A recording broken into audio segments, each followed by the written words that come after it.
Salary income tax declare करने के लिए आपने नॉर्मल वाला फॉर्म लेना है। पहले सेक्शन में आप अपनी पूरी सैलरी बताएं। इसके बाद अपने अलाउंसेस डिक्लेयर करें। नेक्स्ट आपने एडजस्टेबल टैक्सेस बताने हैं। इसके बाद आपने अपना कंप्यूटेशन का टैब चेक करना है कि कहीं कोई एक्स्ट्रा वैल्यू तो नहीं आ रही। इसके बाद आपने अपने पूरे साल के जो एक्सपेंसेस किए होंगे वो यहाँ पे डिक्लेयर करेंगे।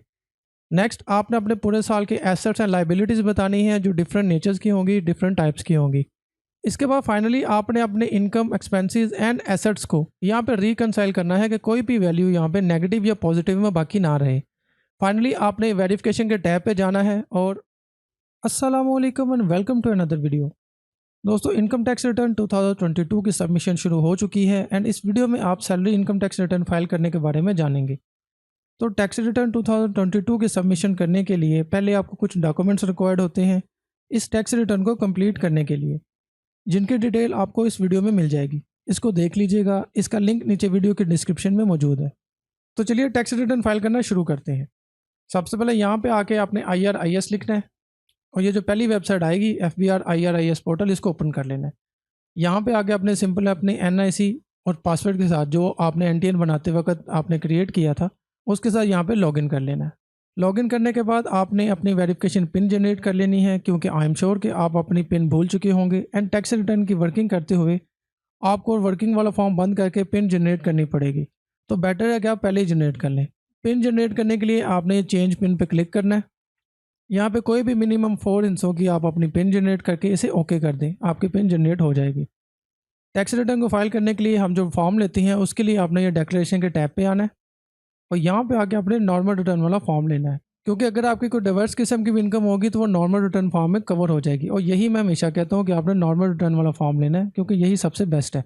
यहाँ पे आके आपने सबसे पहले पीरियड चूज़ करना है, जैसे 2022 है, इसको हम यहाँ से सिलेक्ट कर लेते हैं। जैसे हमने उसको सिलेक्ट किया तो ये फॉर्म ओपन होकर आ गया। यहाँ पे सबसे पहले ऐड है सैलरी का।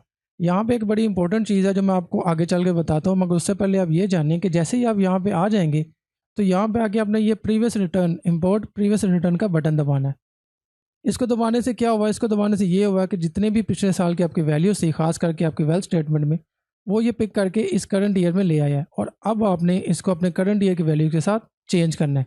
जैसे ये वेल्थ स्टेटमेंट में देखें एसेट्स में जाके तो ये वैल्यू पिछले साल की थी जो फेच करके ले आया है। अब हमने इसको करंट ईयर के साथ में रिप्लेस करना होगा। तो चलिए वापस चलते हैं सैलरी के टैब पे ही। यहाँ पे आके आपने सबसे पहले अपने पूरे साल की जो इनकम है, जो आपकी सैलरी है पूरे साल की, उसको यहाँ पे लिखना है।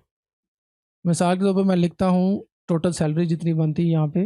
टोटल सैलरी लिखने के बाद यहाँ पे अगर आपके पास कोई आपको मेडिकल अलाउंस मिलता है या कोई ऐसी अमाउंट है जो एग्जाम्प्ट फ्रॉम टैक्स है, तो उसको आप यहाँ पे लिख सकते हैं। अमूमन ये मेडिकल ही होता है, तो उसकी टोटल अमाउंट आप यहाँ पे लिख देंगे और उस टोटल अमाउंट को इसमें से माइनस कर देंगे। अगर आप नहीं लिखना चाहते तो ना लिखें, इससे कोई खास फ़र्क नहीं पड़ता। इसके बाद नेक्स्ट यहाँ पे जो है वो आपने बताने होते हैं अपने एक साल में जितने आपको कोई बोनस या कोई चीज़ या कोई अलाउंसेस मिलते हैं, उसको अब यहाँ पे ये आखिरी हेड है जो इसमें डिक्लेयर करेंगे, प्रॉफिट्स इन ल्यू ऑफ और इन एडिशन टू पे। तो यहाँ पे मैं वैल्यू डिक्लेयर करता हूँ, जो जितना बोनस मिला था उसको मैं यहाँ पे बता देता हूँ। तो जैसे ही मैंने ये बोनस डिक्लेयर किया तो ये देखिए अपनी सैलरी जो है ये बढ़ गई है। लिहाजा जब आप टोटल ग्रोस बताएंगे तो उसमें से अपना बोनस अलग करके रखेंगे, दोनों को इकट्ठा जोड़ के यहाँ पे नहीं लिखेंगे। तो अब मैं बताता हूँ आपको वो इंपॉर्टेंट चीज़ जो यहाँ पे दी गई है, वो है ये आपका एक्सपेंडिचर रीइंबर्समेंट। इसका मतलब यहाँ पे ये होता है कि समटाइम्स आप अपने डिपार्टमेंट से कोई चीज़ मांगते हैं, कोई स्टेशनरी या किसी भी किस्म की चीज़ हो सकती है, कोई भी ऑफिशियल चीज़, तो वो डिपार्टमेंट आपको कहता है जी हमारे पास अभी बजट नहीं है, आप अपनी पल्ले से ले आएँ, अपनी पॉकेट से ले आएँ। तो जब बजट आएगा हम आपको रीइंबर्स कर देंगे, यानी आपको रिटर्न कर देंगे। वो चाहे चेक की सूरत में हो, चाहे बाय हैंड हो, चाहे आपके अकाउंट के थ्रू हो, उन सभी का टोटल करके आप यहाँ पर डिक्लेयर करेंगे। अगर वो कोई भी इस तरह की अमाउंट नहीं है तो उसको आप खाली छोड़ दें, इससे कोई फ़र्क नहीं पड़ेगा। इसको यहाँ से हम करते हैं दोबारा कैलकुलेट। इसके बाद आपने बताने होते हैं अपने पूरे साल के एडजस्टेबल टैक्सेस, यानी जो विद होल्डिंग टैक्सेस होते हैं वो सब।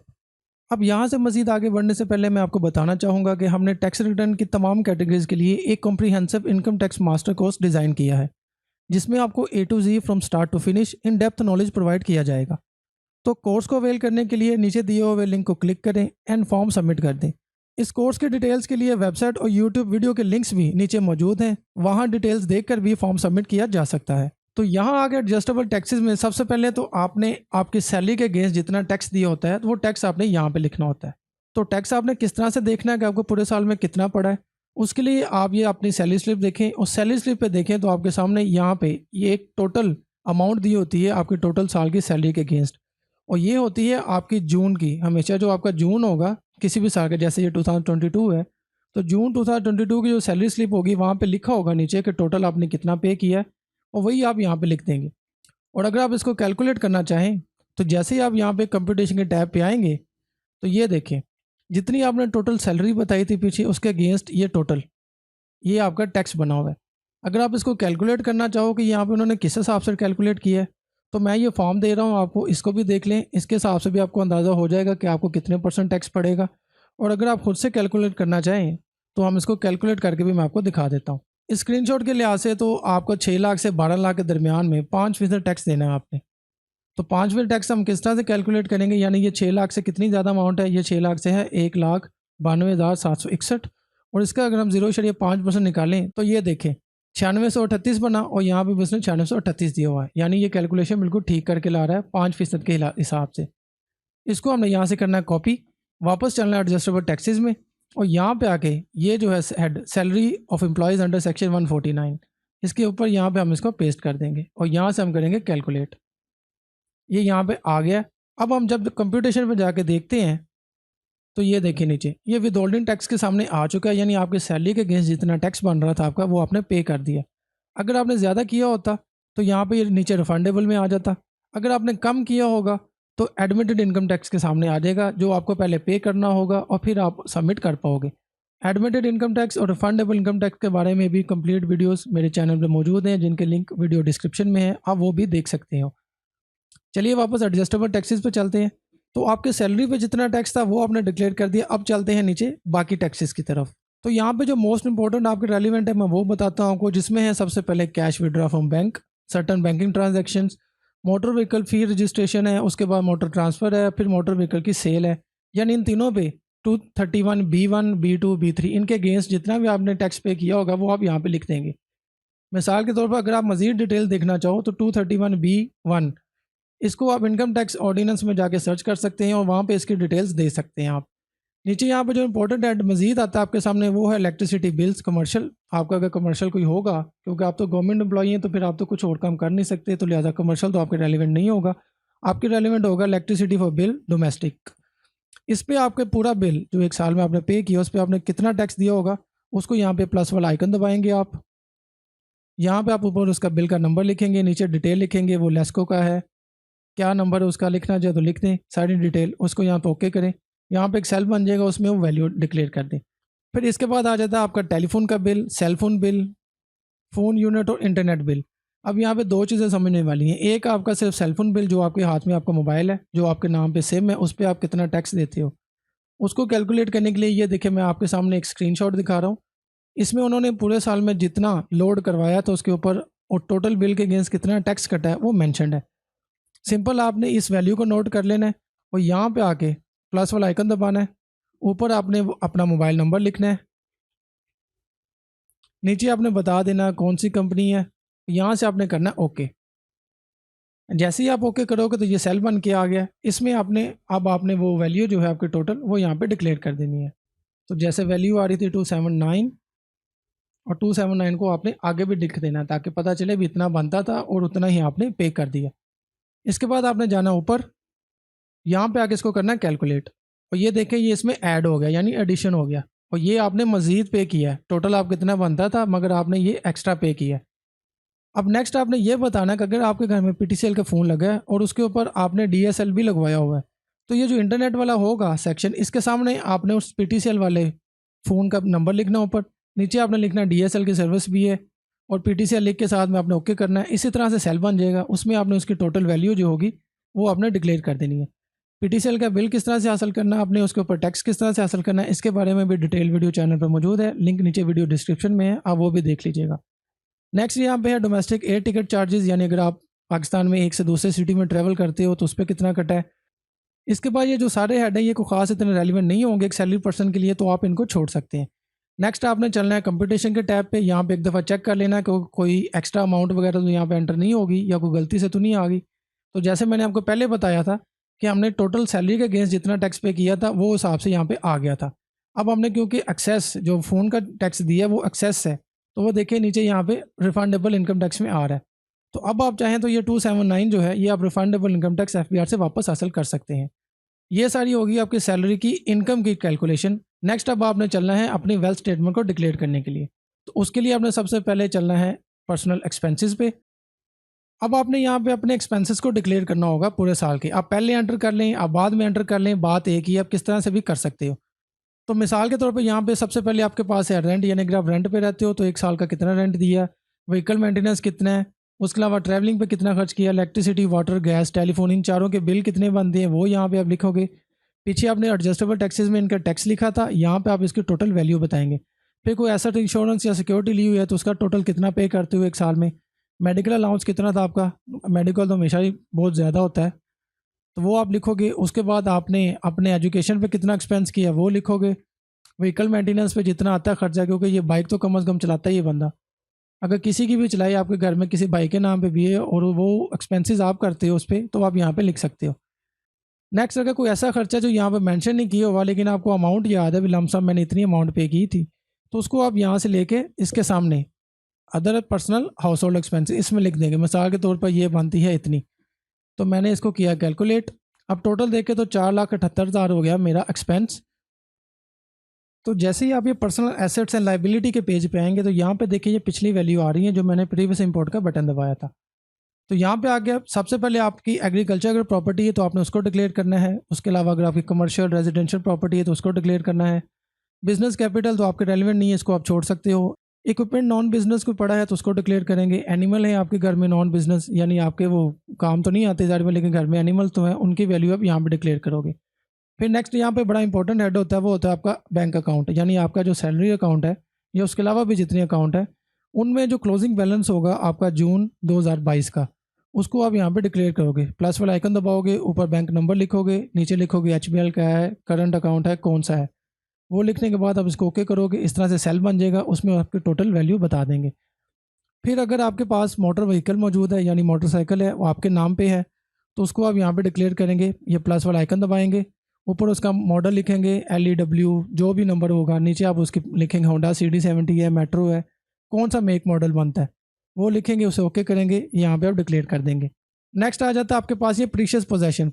ये होता है आपके कोई गोल्ड, कोई चांदी, कोई डायमंड के ऑर्नामेंट्स पड़े हैं आपके पास तो उनकी वैल्यू। नेक्स्ट है आपके पास ये हाउस होल्ड इफेक्ट। इनमें आपने बताना है कि आपके इस साल में क्या हुआ है। तो हाउस होल्ड इफेक्ट में आप बता सकते हो कि मेरे पास थे इस साल में ये वैल्यू। फिर उसके बाद आपके पास पर्सनल आइटम कितना था, और ये वैल्यू मैं ऐसे नहीं लिख रहा, ये वैल्यूज़ मैं अपने पास लिख के रखता हूँ एक्सेल में या वर्ड में, कहीं ना कहीं लिख के रखता हूँ ताकि जब आप ये काम कर रहे हो सारा तो आपका हाथ ना रुके, आप जल्दी जल्दी करते जाएँ। नेक्स्ट आपका कैश इन हैंड कितना है एक साल, और ये कैश इन हैंड होगा वही जो जून 2022 के एंड पे होगा, वो आप यहाँ पे बताओगे और फिर यहाँ से आप करोगे इनको कैलकुलेट। कैलकुलेट करने के बाद ये वैल्यूज़ चेंज होगी। नेक्स्ट आ जाता है एनी अदर एसेट, यानी इसके अलावा कोई एसेट है जो यहाँ पे मेंशन नहीं है वो आप यहाँ पे लिख दोगे। फिर एसेट्स इन अदर्स नेम, यानी आपकी भाई बहन बीवी बच्चे किसी के नाम पे भी कोई आपने एसेट लिया हुआ है, ज़मीन प्रॉपर्टी दुकान कुछ भी, तो उसकी वैल्यू आप यहाँ पे लिखेंगे। सिंपल ये प्लस वाला आइकन दबाया, यहाँ पे लिखेंगे वो दुकान है घर है क्या है, लिखने के बाद उसकी वैल्यू यहाँ पे डिक्लेयर करने दें। जैसे ही आप डिक्लेयर करेंगे उसके बाद आपने ये कैलकुलेट का बटन दबा देना है।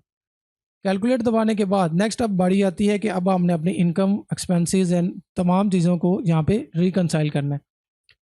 ये देखिए ये मेरी अमाउंट आ रही है पिछले साल की, क्योंकि नेट वैल्यू पिछले साल की इतनी थी, नेट एसेट्स प्रीवियस ईयर, और इस साल के इतने बन रहे हैं।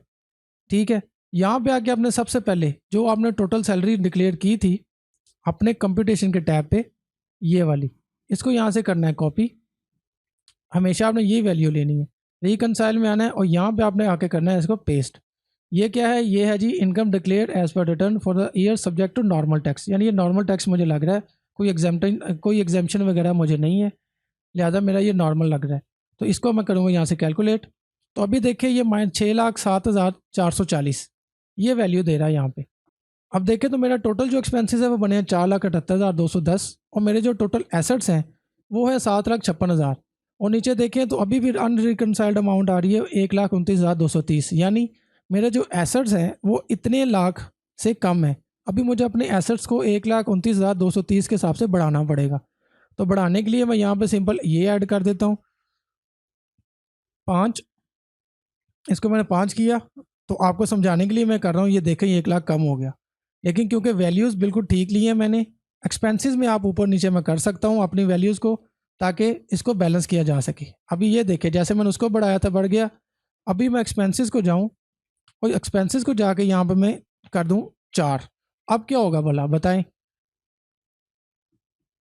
अब कम होगी या ज़्यादा होगी? ये देखें कम हो गई ना। आप माइनस उसमें कराओ या माइनस उसमें कराओ, यानी आपका एक्सपेंस हो रहा है तो वो भी जा रहा है। अगर आप एसेट्स में लेके आ रहे हो तो आपकी कैलकुलेशन तो ऊपर नीचे जमा नफ़ी होगी ना। तो इसको आपने बड़े बैलेंस करके ऊपर नीचे करना ताकि ये आपका ख़राब ना हो। फिर यहाँ पे एक बड़ा इंपॉर्टेंट हेड होते हैं 2-3, जिनमें एक है फॉरेन रिमिटेंस, यानी आपका कोई भाई रिलेटिव बाहर बैठा है, वो आपको बाहर से पैसा भेजता है, तो उसको आप यहाँ पे डिक्लेयर कर सकते हो। इनहेरिटेंस में आपको कोई मकान मिला है, कोई दुकान मिली है, कोई जगह मिली है, वो जिस ईयर में मिलेगी उसके आप यहाँ पे लिखोगे। फिर कोई गिफ्ट मिला है, गिफ्ट तो किसी भी नेचर का हो सकता है, वो आप यहाँ पे लिखोगे। अब इसके बाद जो इंपॉर्टेंट हेड है यहाँ पे वो है gain on disposal of assets excluding capital gain on immovable property, यानी इमूवेबल प्रॉपर्टी मकान दुकान इन पे जो आपको गेन हुआ है वो नहीं बताना। मूवेबल प्रॉपर्टी पे जो आपको गेन हुआ है फिर सिर्फ वो बताना है। तो वो कैसे है उसके लिए मैं आपको एग्जांपल देता हूँ। जैसे फ़र्ज़ करें आप ये मोटर व्हीकल में आके आपने अपनी एक गाड़ी डिक्लेयर की यहाँ पे 15 लाख रुपए की 2021 में, यहाँ पे थी 15 लाख, और 2022 के टैक्स रिटर्न में आपने उसको 17 लाख रुपए में सेल कर दिया। 2 लाख रुपए का आपको क्या हुआ, गेन हो गया, यानी 2 लाख का बेनिफिट हो गया। तो आप क्या करेंगे कि यहाँ से जो 15 लाख की वो वैल्यू होगी उसको आप कर देंगे ज़ीरो। ठीक है। और रिकनसाइल में आके आप यहाँ पे लिख देंगे 2 लाख। लेकिन सवाल तो यहाँ पे ये बना कि वो 15 लाख किधर गया, क्योंकि वो तो आपने सेल किया, वो 15 लाख आपके पास किसी फॉर्म में तो मौजूद है ना। तो वो फॉर्म आपने यहाँ बतानी होगी। आपने उस 15 लाख रुपए से क्या किया, आपने अपने बैंक अकाउंट में रखा तो इस बैंक अकाउंट में उसको ऐड कर दें। आपने उससे कोई पर्सनल आइटम खरीदी तो इसमें डाल दें। अगर वो आपके पास कैश इन हैंड की सूरत में पड़ा है तो आप उसको यहाँ पे डाल दें। या अगर आपने उससे कोई एग्रीकल्चर प्लॉट ले लिया है, कोई रेजिडेंशियल प्लॉट ले लिया है, तो उनको इन दोनों हेड्स के सामने बयान कर दें। यानी वो जो टोटल 17 लाख है उसको आपने जस्टिफाई करना है भी मुझे 2 लाख का तो सिर्फ गेन हुआ है जो मैंने यहाँ पे बताया है, और मुझे जो 15 लाख रुपए जो ऑलरेडी मेरे पास एक अमाउंट थी बेचने के बाद, 2 लाख गेन और 15 लाख दूसरा, उसको मैं कहाँ पे एडजस्ट करूँगा। जिस फॉर्म में भी आपके पास पड़ा होगा इनमें से कोई भी फॉर्म, उसके सामने आप उसको डिक्लेयर कर दोगे। उसको गायब नहीं कर देना, यानी 2 लाख यहाँ पे लिख दिया और पीछे से गायब कर दिया, ऐसे नहीं करना। ठीक है। अभी हम रिकनसाइल में आए तो देखिए 29,230 अभी भी अपना कम पड़ रहा है। तो हम यहाँ पे आएंगे, इसको हम कर बढ़ा देंगे, अपने एसेट्स को बढ़ा के देखते हैं। 4,29,837, यहाँ पर हम इसको छोटी सी कैलकुलेशन कर लेते हैं। 4,09,837 जमा कितनी अमाउंट बनती थी, 29,230। तो कितनी अमाउंट बनती थी, 29,230 जमा 29,230, ये बन गया 4,39,067। इसको कॉपी करेंगे, वापस जाएंगे पर्सनल एसेट्स में और यहाँ पे रख के इसको पेस्ट कर देंगे। अभी जब हम वापस रिकनसाइल में जाएंगे तो देखें ये हो गई है ज़ीरो, यानी हमारी टोटल जो इनकम एसेट्स बैलेंस हर चीज़ बैलेंस हो चुका है। फाइनली अब आपने वेरिफिकेशन के टैब पे जाना होता है। यहाँ पे आके आपने अपनी वेरिफिकेशन पिन देनी है जो आपने पहले से वहाँ पे जनरेट की थी। इसको वेरीफाई पिन दबाना है। ये देखिए कोड सक्सेस वेरीफाइड सक्सेसफुल हो गया। यहाँ से आपने इसको एक दफ़ा सेव कर देना है और यहाँ से आपने इसको सबमिट कर देना है। तो जैसे ही आप वहाँ से सबमिट करके वापस आएंगे इस फॉर्म पे, तो यहाँ पे आपको कंप्लीटेड टास्क के अंदर वो आपकी जो रिटर्न है वो शो होना शुरू हो जाएगी। तो ये था तरीका एक सैलरी पर्सन का अपने टैक्स रिटर्न 2022 को सबमिट करने का पूरा तरीका। कोई सवाल बाकी रह गया हो, कोई इन्फॉर्मेशन लेनी हो तो आप नीचे कमेंट में बता दीजिएगा, या हमारे फेसबुक और इंस्टाग्राम पेजेस पे आ जाएं, वहाँ पे आकर हमसे रब्ता कर लें, आपको उसके वक्त आपके सवाल का जवाब मिल जाएगा। मज़ीद ये कि आप वो कोर्स लाजमी लें, उसमें आपको A to Z हर चीज़ समझाई गई है, एक एक सेक्शन खोल कर बयान किया गया है ताकि आपको हर चीज़ की समझ आ जाए और कोई चीज़ ऐसी बाकी ना रह जाए। तो मैं मिलता हूँ आपसे अगली वीडियो के साथ, तब तक के लिए अल्लाह हाफिज़।